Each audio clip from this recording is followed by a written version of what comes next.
Standards versus value.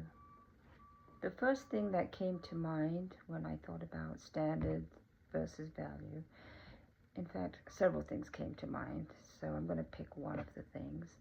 I took a class several years ago on hydroponic growing, where you grow plants indoors and you don't use soil, you use water. And the thing that really struck me was we visited this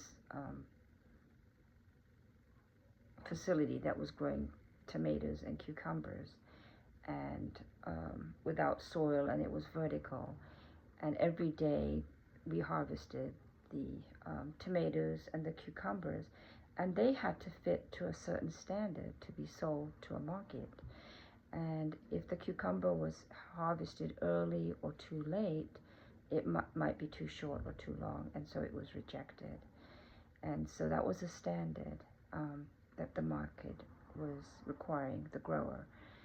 And I got to taste these cucumbers and tomatoes, and I compared it with a cucumber and a tomato that didn't have a standard. It just grew organically, and the organic taste was amazing. And these standardized cucumbers and tomatoes, even though they were perfect looking, their taste did not compare.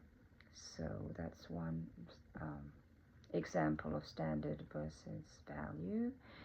And then the other thing is I think of education when it comes to standards versus value. And I grew up with an education system that had us having to reach certain standards at different grade levels. I was a little fortunate growing up in England for the formative years, where the testing wasn't as rigorous as it is in America. In fact, I don't remember doing homework till I was about 12.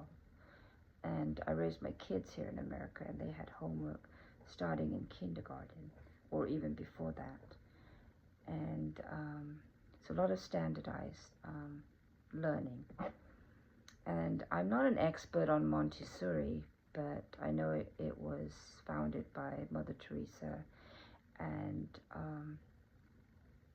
she implemented her curriculum in the slums in India, and very child-directed. It's not a curriculum that's imposed from the outside.